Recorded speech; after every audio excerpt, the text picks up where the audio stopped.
वो भी ठीक। अब हाथ मिलने भी बंद हो गए। अब आजकल हाथ मिलते नहीं, आजकल हाथ हिलते हैं। साफ साफ कहते हैं हम तुम्हारे नहीं, तो सामने वाले भी कहते कि हम तुम्हारे नहीं। हम इतने इकट्ठे हो गए कि एक हो नहीं पा रहे हैं। इसीलिए इन कथाओं की आवश्यकता है कि हम कथा में इकट्ठे होकर जाएं पर एक होकर लौटें। इसके लिए राम कथा है, इसके लिए श्री कृष्ण कथा है। अच्छा, इकट्ठे इसलिए भी। अच्छा, ये 10,000 राजा मान लो मिलकर धनुष तोड़ दें तो विवाह तो एक का ही होगा, और वो एक कौन होगा?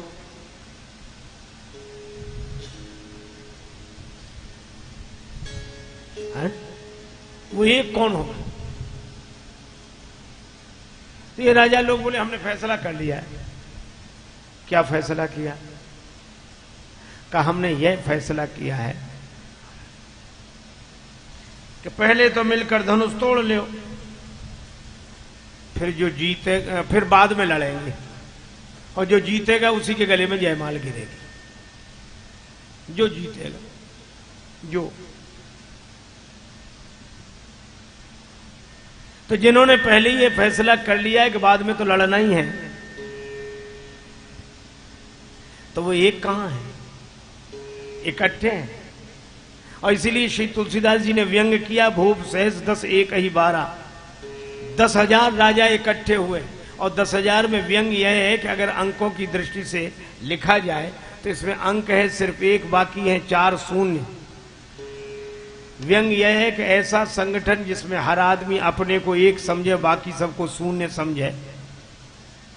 आज की भाषा में ऐसा संगठन जिसमें हर आदमी अपने को हीरो समझे और बाकी सबको जीरो समझे।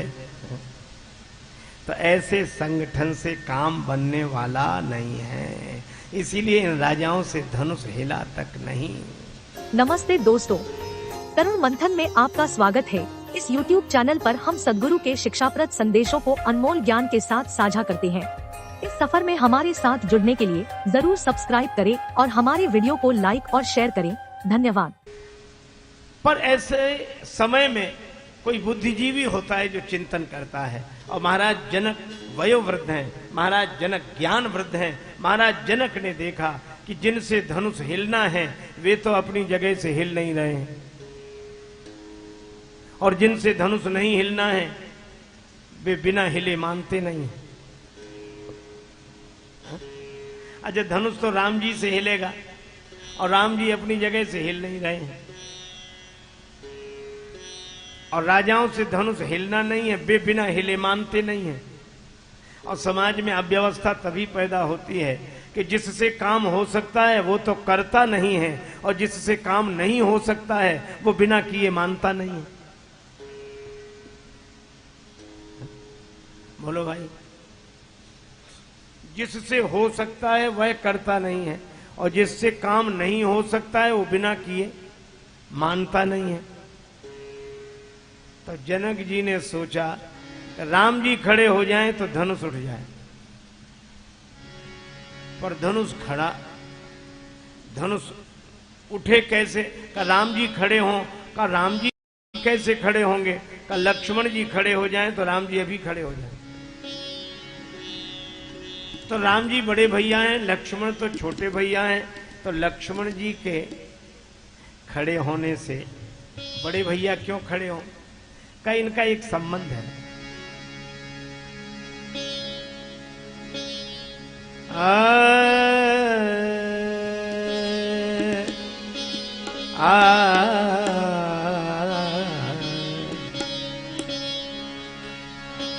रघुपति की बेमल पताका, रघुपति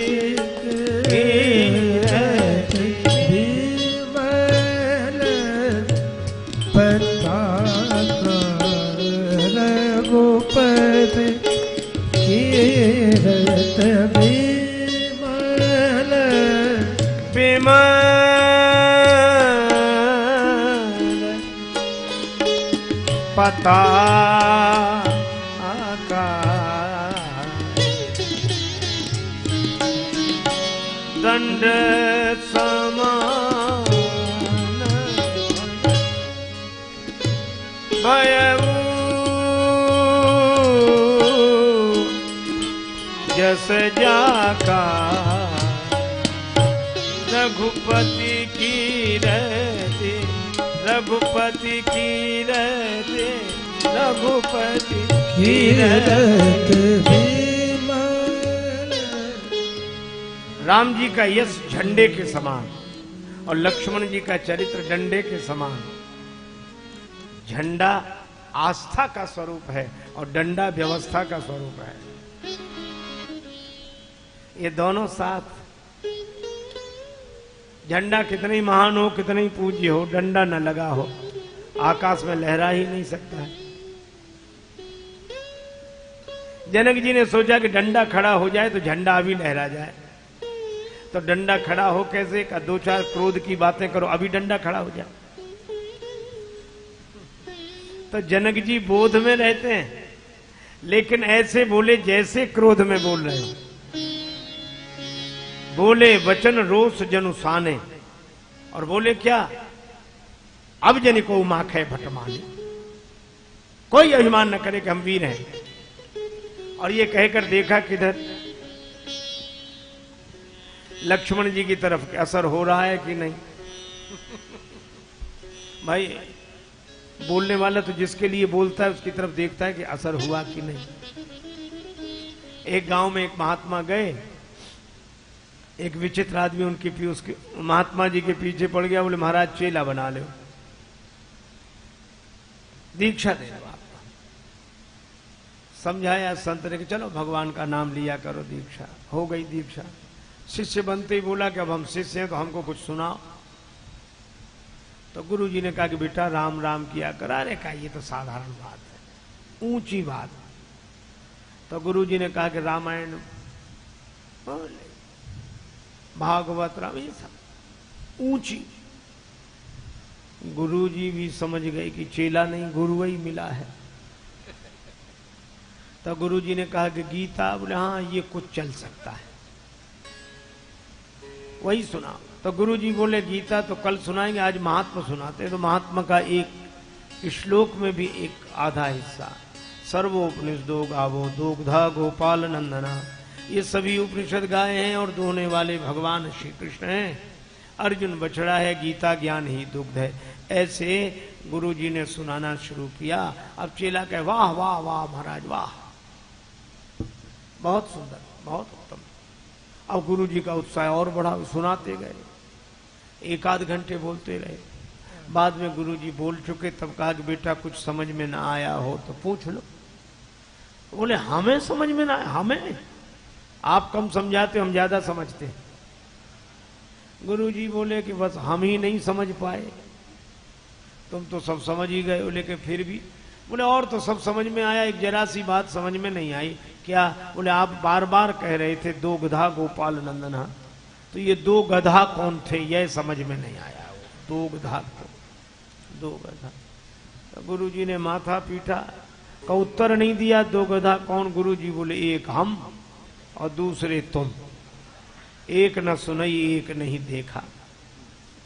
तो कहने वाला देखेगा कि असर हुआ कि नहीं। तो जनक जी बोले और लक्ष्मण जी की तरफ देखे। अब शब्द देखो कितना सुन, अब जनि को माखे भटमानी,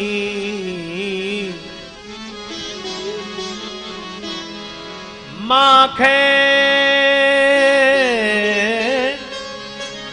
माखे माने अभिमान न करे। और ये कहकर जनक जी ने जब लक्ष्मण जी की तरफ देखा तो लक्ष्मण जी ने उसी शब्द को पकड़ लिया। माखे लखन कुटिल भई भोहे, रद पुट फरकत नयन रिसोहे।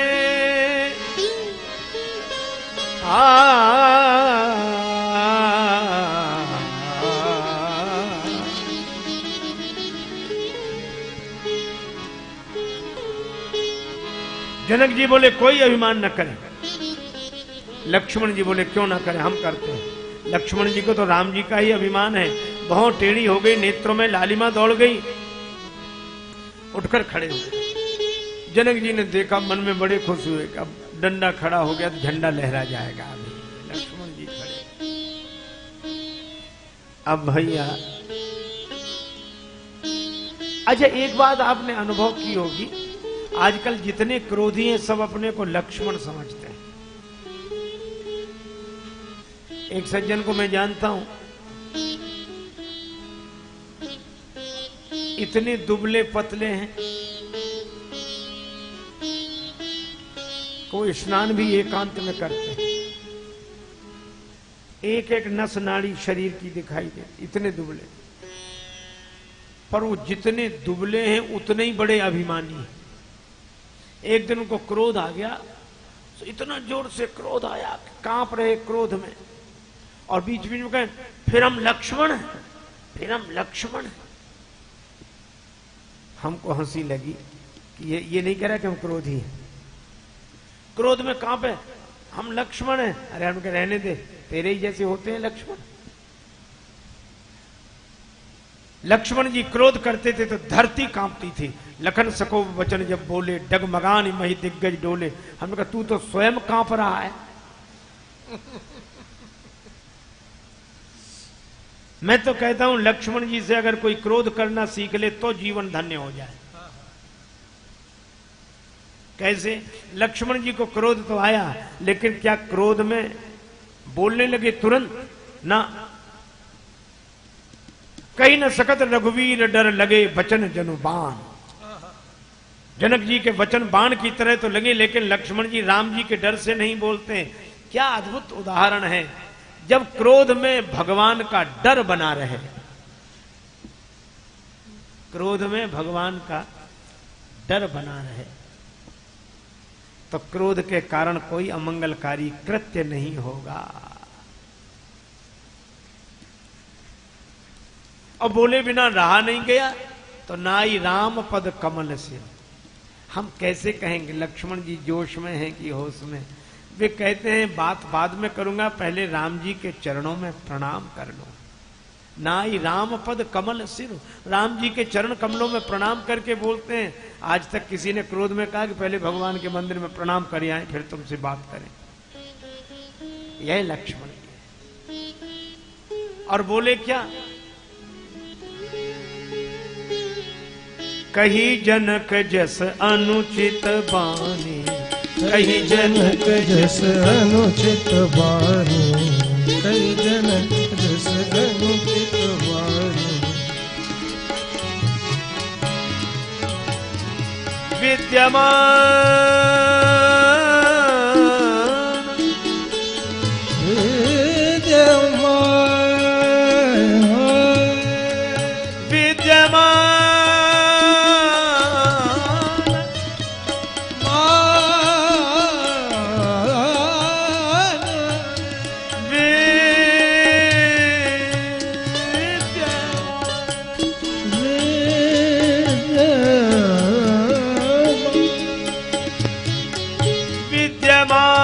रघुकुल मन जानी, रघुकुल मन जानी, जानी जानी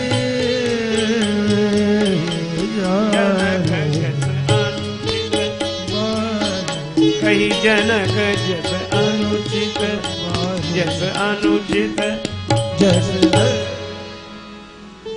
रघुवंशी वीरों में जहां कोई एक बैठा हो, ऐसी बात कोई नहीं बोलता। इस जनक ने ऐसी अनुचित बात कही है? किसी ने लक्ष्मण जी कहा, लक्ष्मण आप कहते हैं कि जनक जी ने अनुचित बात कही है, तो आपने कौन सी उचित बात कही? जनक जी ज्ञान वृद्ध हैं, वयोवृद्ध हैं, आप बालक हैं। जनक जी के वाक्य का उत्तर विश्वामित्र जी देते तो शोभा थी। आप बालक होकर कैसे बोल रहे हैं? लक्ष्मण जी ने कहा कि यहां बड़े और बालक की बात नहीं है, वृद्ध और बालक का प्रश्न नहीं है, यहां मेरी ही भूमिका है बोलने की। कहा क्यों? कहा यहां राम जी, रघुनाथ जी, रघुवीर रघुराज नहीं बैठे, विद्यमान रघुकुल मणि जानी, यहां रघुवंश मणि बैठे। राम जी हैं रघुवंश मणि और लक्ष्मण जी ने कहा हम हैं फणि। शेष सहस्त्र शीस जग कारण, जो अवतर्यो भूमि भय तारण। हम शेषावतार फणि हैं। अरे जब मणि पर आपत्ति आवे तब भी फणि नहीं बोलेगा तो फिर कब बोलेगा? फणि को तो तब बोलना ही चाहिए जब मणि पर आपत्ति आवे। तो हमारे श्री लक्ष्मण जी ऐसे फणि हैं कि वैसे तो ये कुछ नहीं बोलते, लेकिन अगर राम रूपी मणि पर आपत्ति आवे तो ये फन फन फुलाकर खड़ा हो जाता है। नमस्ते दोस्तों, तरुण मंथन में आपका स्वागत है। इस YouTube चैनल पर हम सद्गुरु के शिक्षाप्रद संदेशों को अनमोल ज्ञान के साथ साझा करते हैं। इस सफर में हमारे साथ जुड़ने के लिए जरूर सब्सक्राइब करें और हमारे वीडियो को लाइक और शेयर करें। धन्यवाद। अच्छा जब बोलिए तो बोल क्या रहे हैं? लक्ष्मण जी ने कहा प्रभु अगर आपकी आज्ञा मिल जाए। जो रावण अनुशासन पाव कंदुक इव ब्रह्मांड, जो रावण अनुशासन पावो, जो रावण अनुशासन। अगर आपकी आज्ञा मिल जाए तो गेंद के समान ब्रह्मांड उठा लूं। और लक्ष्मण जी ने जो कहा कि गेंद के समान ब्रह्मांड उठा लूं, तो सभा में बैठे राजा कांप गए। एक राजा ने बगल वाले राजा से कहा कि सुन रहे हो?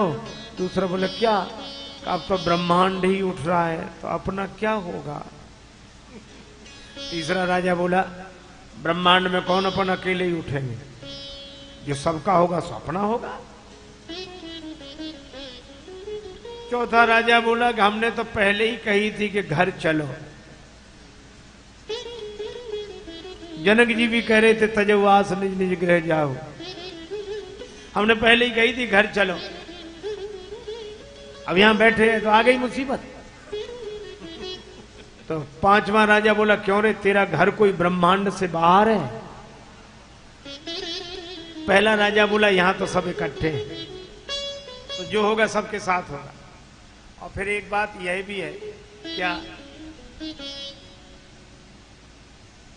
लक्ष्मण जी उठाएंगे तो उठ जाएंगे, रखेंगे तो फिर जहां के तहां आ जाएंगे। और लक्ष्मण जी बोले रखूंगा नहीं। काचे घट जीवी ढारो, थोरी काचे घट जीव ढारो, काचे घट जीव। कच्चे घड़े के समान फोड़ डालूंगा ब्रह्मांड को।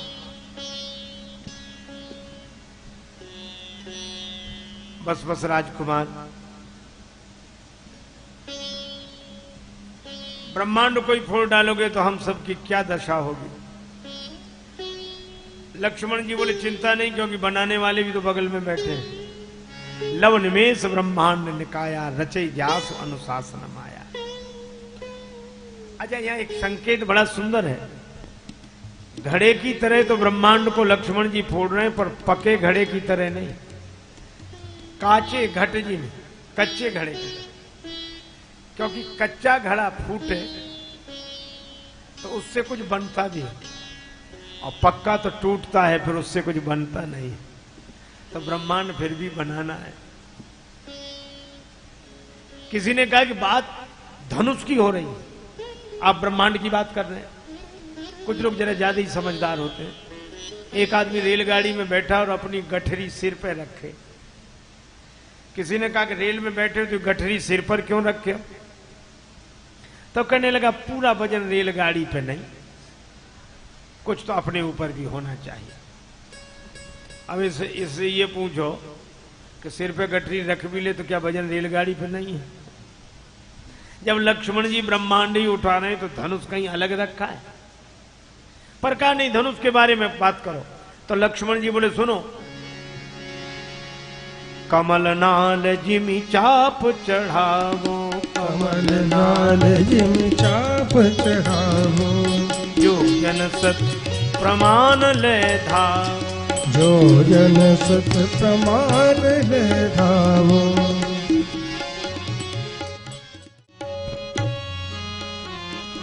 लक्ष्मण जी ने कहा कमलनाल की तरह धनुष को चढ़ाकर 100 योजन तक ले जा सकता हूं, छत्रक दंड की तरह तोड़ डालूंगा। राम जी ने कहा इतनी ताकत है। अब इस प्रसंग की सबसे बड़ी विशेषता यही है, राम जी ने कहा इतनी शक्ति है कि गेंद के समान ब्रह्मांड उठा लो, कच्चे घड़े के समान फोड़ डालो, कमल नाल की तरह धनुष को चढ़ाकर 100 योजन ले जाओ और छत्रक दंड की तरह धनुष का खंडन कर दो, इतनी शक्ति है। लक्ष्मण जी ने कहा प्रभु ये मैंने कब कहा कि मुझ में इतनी शक्ति है? मुझ में शक्ति नहीं है। अच्छा नहीं है तो काम करोगे कैसे?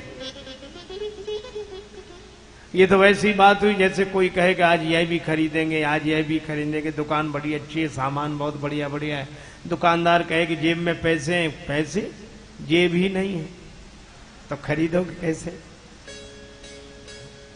एक आदमी अपनी घोड़ी की बड़ी तारीफ करता था, महाराज चलती है तो हवा से बातें करती है, रंग ऐसा कि देखते रह जाओ, कान तो ऐसे मिले हुए, उसमें गुण ही गुण, कमी सिर्फ एक। तो लोग उत्सुकता से पूछते कि क्या कमी है? तो धीरे से कहता मर गई। लक्ष्मण जी भी बोले जा रहे हैं कि मैं ब्रह्मांड उठाऊं, कच्चे घड़े के समान फोड़ूं और कमलनाल की तरह धनुष को चढ़ाऊं, 100 योजन ले जाऊं और छत्रक दंड की तरह तोड़ूं। राम जी ने कहा ताकत है, शक्ति है। बोले बिल्कुल नहीं। बोले नहीं तो करोगे कैसे? लक्ष्मण जी ने कहा प्रभु पूरी बात सुनो, तोरो छत्रक दंड जिम तव प्रताप बलनाथ, आपके बल पर मुझे ताकत की क्या जरूरत है? हा? पंखा कहे कि हम हवा दे सकते हैं, कूलर कहे कि हम हवा दे सकते हैं, बल्ब कहे कि हम उजाला दे सकते हैं और बिजली कहे कि हम जा रहे हैं, तो बिजली के कारण ही तो वह हवा दे सकता है, वह प्रकाश। लक्ष्मण जी ने कहा करेंगे हम, पर होगा तो आपके ही द्वारा, सत्ता तो आपकी है, शक्ति तो आपकी है। तव प्रताप बलनाथ, अरे मेरे बल पर इतना भरोसा है महाराज, अगर ऐसा न कर दूं तो कर न धरो धनुभात, आज के बाद धनुष बाण हाथ में धारण नहीं करूंगा। और लक्ष्मण जी ने जब यह वचन कहे तो डगमगान मई धरती हिल गई, धरती के हिलने से सब हिल गए। राम जी ने कहा लक्ष्मण शांत शांत, तुम्हारे बोलने से धरती हिल रही है और धरती के हिलने से सब हिल रहे हैं। लक्ष्मण जी उसी तरह बोले कि प्रभु दो अभी भी नहीं हिलते। कहा कौन? कहा सब तो हिल रहे हैं पर दो नहीं हिल रहे हैं। कहा कौन? बोले एक धनुष और दूसरे आप।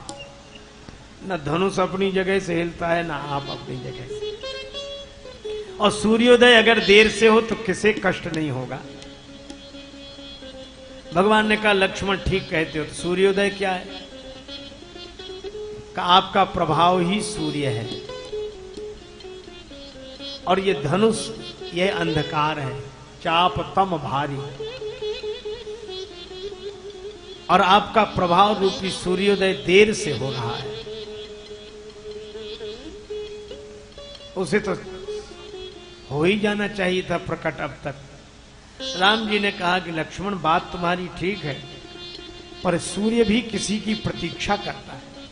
किसकी? प्रातः काल ब्रह्म बेला में पूर्व दिशा की ओर देखो तो सूर्योदय के पहले अरुणोदय होता है।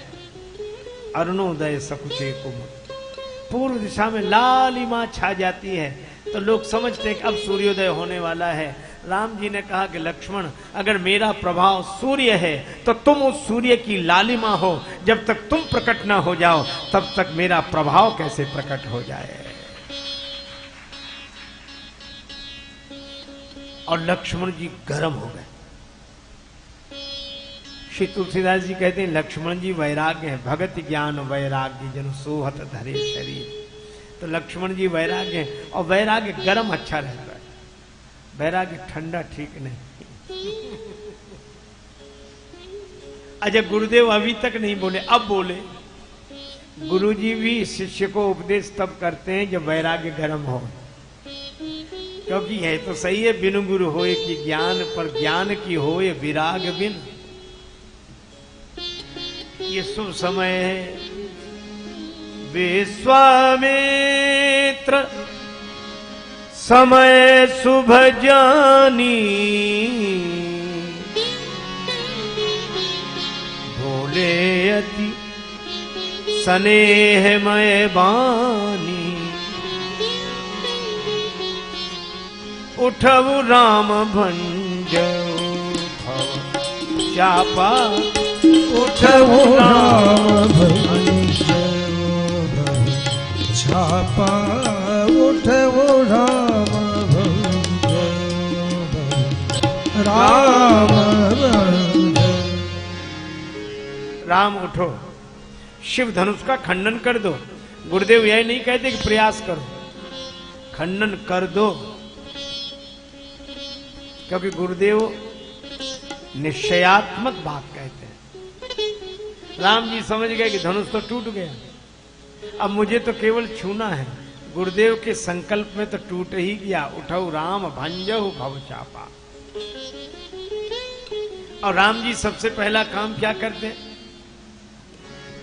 सुनी गुरु वचन चरण सिरुनावा।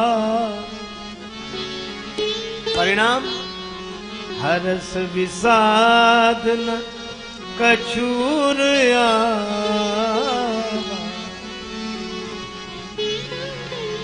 गुरुदेव के चरणों में प्रणाम का परिणाम न हर्ष है न विषाद है।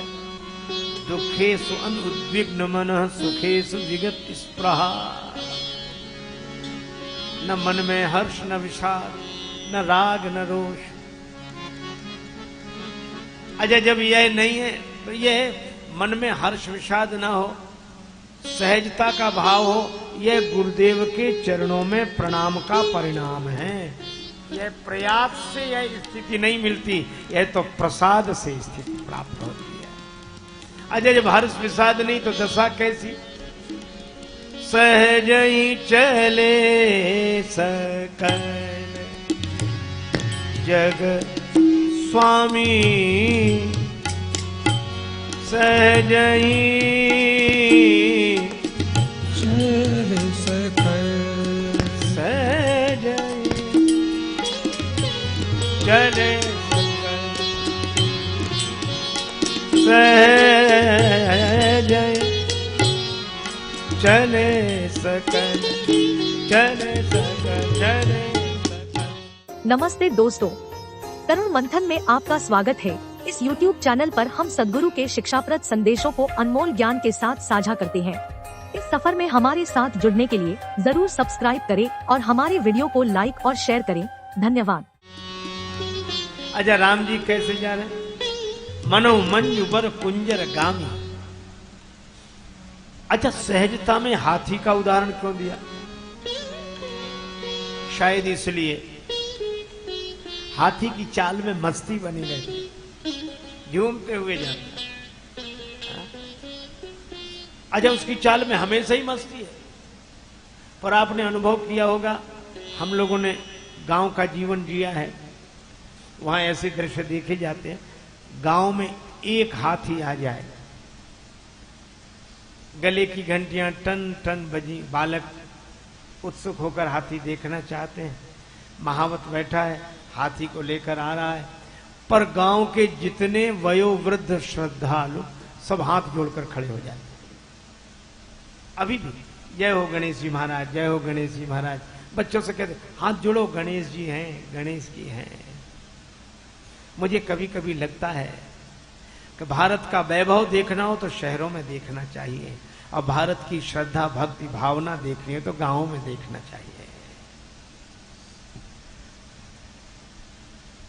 एक सज्जन मुझसे कहने लगे कि सब जगह घूमते हो तो गांव और शहर में क्या अंतर है, अपने अनुभव के आधार पर बताओ। तो मैंने कहा भैया, मैं कोई चिंतक या विचारक नहीं हूं, लेकिन आप पूछ रहे हैं तो अब मैं अपने अनुभव के आधार पर एक बात कह सकता हूं कि शहर के और गांव के भाव में एक ही अंतर है। गांव के लोग भिखारी को भी साधु समझते हैं, गांव के लोग भिखारी को भी साधु समझते हैं, और शहर के लोग साधु को भी भिखारी समझते हैं। बस इतना ही अंतर है। धन्य है वे गांव जिन गांव के लोगों को हाथी में भी गणेश जी दिखते हैं, और बेकार की है वो पढ़ाई, जिन पढ़े लिखे लोगों को गणेश जी में भी हाथी दिखे। सारे श्रद्धालु हाथ जोड़कर खड़े होते हैं, जय हो गणेश जी महाराज, जय हो गणेश जी महाराज। आहा, आनंदित हो जाता है हृदय उनकी श्रद्धा देखकर। और हाथी के अतिरिक्त शायद कोई पशु ऐसा हो जिसके इतने हाथ जोड़े जाते हैं जितने हाथी के लिए जोड़े जाते हैं। पर दूसरी विडंबना भी आप वहीं देखोगे। यह सही है कि जितने हाथ श्रद्धावश गणेश जी के भाव से हाथी के लिए जोड़े जाते हैं उतने और किसी पशु के लिए नहीं जोड़े जाते हैं। पर दूसरी विडंबना यह है कि जितने भौंकने वाले इसके पीछे पड़ते हैं किसी के पीछे नहीं पड़ते। गांव भर के वयोवृद्ध श्रद्धालु अगर हाथ जोड़े आगे खड़े होंगे तो गांव भर के कुत्ते भौंकते हुए इसके पीछे पड़े होंगे। अच्छा, हमको आज तक यह बात समझ में नहीं आई कि इन कुत्तों को हाथी से क्या परेशानी है। कुत्तों को हाथी से क्या परेशानी है? अब कुत्ते हमारी बोली समझते नहीं, हमें उनकी बोली समझ में नहीं आती। पर मुझे तो लगता है कि अगर उनकी बोली हम समझ पाते तो हम तो जरूर पूछते कि तुम्हें हाथी से क्या परेशानी है। तो कुत्ते शायद एक ही उत्तर देते कि हमें हाथी से कोई परेशानी नहीं। का फिर क्यों भौंकते हो इसके पीछे पड़े हो? तो कुत्ते कह देगा हमें हाथी से कोई शिकायत नहीं। का फिर बोले हमें तो इसके आगे जो हाथ जोड़े खड़े हैं वो सहन नहीं हो रहे। इतनी सी बात है। इसका अर्थ यह है कि जिसके आगे लोग हाथ जोड़े खड़े होंगे भौंकने वाले उसी के पीछे पड़े होंगे। जिसकी स्तुति होगी उसकी निंदा होगी। अच्छा, एक और बात है, कुत्ते कभी हाथी के आगे आकर नहीं भौंकते। कुत्तों में इतनी हिम्मत नहीं कि हाथी के आगे आकर भौंके। आगे आकर भौंकते नहीं और पीछे भौंकना बंद करते नहीं। ये दो तरह की बात हुई, स्तुति भी और निंदा भी। लेकिन अब तीसरी बात सुनो, हाथी की चाल में मस्ती बनी रहती, झूमता हुआ जाता है। क्यों? क्योंकि हाथी हाथ जोड़ने वालों के पास ठहरता नहीं है और भौंकने वालों की ओर मुड़कर देखता नहीं है। जो निंदा और स्तुति में समान रहेगा उसी की चाल में मस्ती बनी रहेगी। राम जी हृदय कैसे हरस विषाद न कछु उर आवा, इसलिए सहज ही चले सकल जग स्वामी, यही उत्तमा सहजावस्था। इसी को श्री कबीरदास जी कहते हैं, साधो सहज समाधि भली, गुरु प्रसाद जा दिन ते उपजी, दिन दिन अधिक चली। माता सुनैना को संदेह हुआ। यद्यपि जनक जी ने भी कहा, एक संत का भाव है, श्री जनक जी ने विश्वामित्र जी से कहा कि महाराज इन्हें धनुष तोड़ने के लिए मत जाने दीजिए। शुभ मंच पर देव भविष्य लिए, यह शिष्य सभा सरसाती रहे। इनसे नहीं चाप विनीत चढ़े, यह रीत प्रतीत की थाती रहे। इन्हें मत भेजिए, इनसे धनुष टूटेगा नहीं।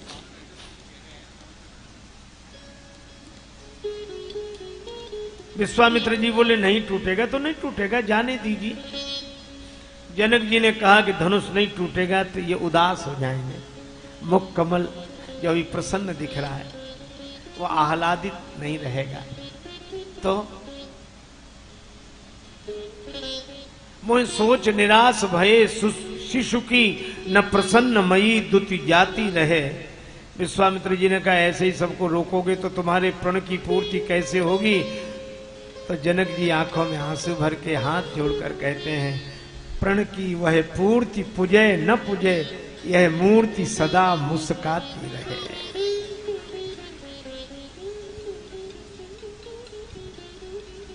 पर विदेहराज को समझाते हैं विश्वामित्र जी। और माता सुनैना संदेह करती, सोधनुराज कुंवर कर देहि, बाल मराल की मंदर नहीं। तो उनको सखी कहती, तेज बंत लघु गनीय न रानी। तो सखी वचन सुनि भय पड़ती थी। छोटे लोग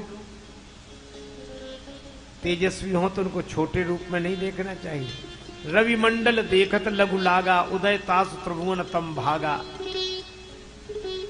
मंत्र परम लघु जासु बस विधि हरि हर सुर सर्व, महामत्त गजराज कहां बसकर अंकुश खर्ब। इसलिए सखी वचन सुनि भय पड़ती थी। पर श्री सीता जी तब राम ही बिलो की बैदेही, सभय हृदय बिनवत जेहि तेहि, मन ही मन मनाव अकुलानी, ओहु प्रसन्न महेश भवान, गणनायक वरदायक देवा, आजु लगे कीने तू सेवा, फूलन की माला हाथ फूली डोले आली साथ, उझकी झरोखा झांकी नंदनी जनक की,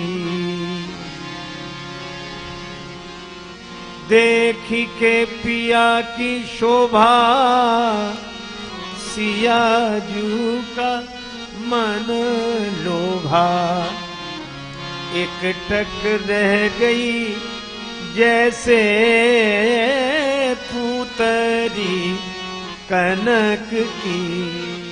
श्री सीता जी प्रार्थना करती हैं, हो प्रसन्न महेश भवानी, हे शंकर भगवान आप प्रसन्न हो जाएं, धनुष आपका है।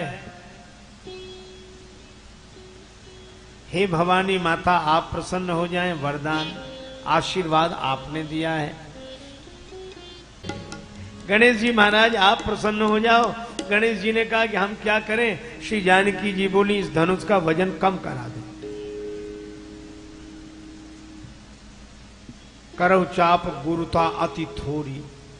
गणेश जी ने कहा कि इस काम के लिए हम ही मिले, धनुष का वजन कम कर। क्यों? हमारा ही वजन कौन सा कम है? श्री गणेश जी तुंदिल स्थूल का है, हमारा ही वजन कौन सा कम है जो हम धनुष का वजन कम करें? अरे अरे, आप वजन कम करने की कला में कुशल हैं। कैसे? जितने स्थूल का है तुंदिल आप दिखाई देते हैं, अगर वजन उसी हिसाब से होता तो बेचारे चूहे की क्या हालत होती जो आपका वाहन है। हमारे यहाँ गणेश जी प्रथम पूज्य हैं, सबसे बड़े हैं, और बड़ा वो जिसमें बड़प्पन हो। और गणेश जी के बड़े होने में बड़प्पन क्या है? बड़ा वह नहीं कि बड़े से बड़े जिसका वजन न उठा पाए, बड़ा वो है कि छोटे से छोटा भी जिसका वजन उठा के चल दे, वह बड़ा है। इसीलिए हमारी संस्कृति में गणेश जी पूज्य, छोटा सा चूहा भी बिठा के चल देता है। इतने बड़े और इतने सरल चूहे पे बैठकर चले। अब तो जो चूहे पे भी बैठने लायक नहीं, वो भी हाथी ढूंढते हैं अपने लिए। बड़ा विघ्न विनाश है श्री गणेश जी। अच्छा ठीक है, लेकिन श्री सीता जी को लगा कि अब कोई नहीं सुन रहा है, तो अब मोह शंभु चाप गति तोरी, शिव धनुष तुम्हारा सहारा है। धनुष बोला हम क्या करें? हल्के हो जाओ। धनुष बोला ठीक है हल्के तो हो जाएं, पर वजन कहां ले जाएं? लोग सलाह देते हैं, अरे ये वजन कम करो। अब वो तो बेचारा खुद चाहता कि कम करे, पर ले कहां जाए, किसे दे दे? धनुष से कहा वजन कम करो, तो ले कहां जाए वजन? सीता जी बोली तुम एक काम करो धनुष, क्या अपना वजन इन राजाओं पर डाल दो। क्यों? का तुम इतने वजनदारों को उठ नहीं रहे हो, ये राजा लोग इतने हल्के हैं कि बिना हिले मानते ही नहीं, इनमें थोड़ा भी वजन नहीं है, कुछ तो गंभीरता हो, तो इन पे वजन डाल दो, ये वजनदार हो जाए, तुम हल्के हो जाओ। निज जड़ता लोगन पर डारी हो हरू। तो धनुष ने कहा कि भरी सभा में अपना हल्कापन सिद्ध करे। सीता जी बोली अब सभा की ओर न देखो, राम जी का दर्शन कर रहे हो? हाँ। राम जी दिख रहे हैं? हाँ दिख रहे हैं। आ रहे हैं? हाँ आ रहे हैं। कहाँ? हमारे पास। क्यों आ रहे हैं? धनुष बोला हमारा वजन उठाने के लिए आ रहे हैं। श्री जानकी माता ने कहा कि जिसका वजन उठाने के लिए स्वयं भगवान चलकर आ रहे हों वो चिंता के बोझ से हल्का नहीं होगा तो फिर और कौन हल्का होगा। इसलिए राम जी को देखकर चिंता के बोझ से हल्के हो जाओ। हमारे साथ हैं रघुनाथ तो किस बात की चिंता, चरण में रख दिया जब माथ तो किस बात की चिंता, हो हरू रघुपति ही निहारी। नमस्ते दोस्तों, तरुण मंथन में आपका स्वागत है। इस YouTube चैनल पर हम सद्गुरु के शिक्षाप्रद संदेशों को अनमोल ज्ञान के साथ साझा करते हैं। इस सफर में हमारे साथ जुड़ने के लिए जरूर सब्सक्राइब करें और हमारे वीडियो को लाइक और शेयर करें। धन्यवाद।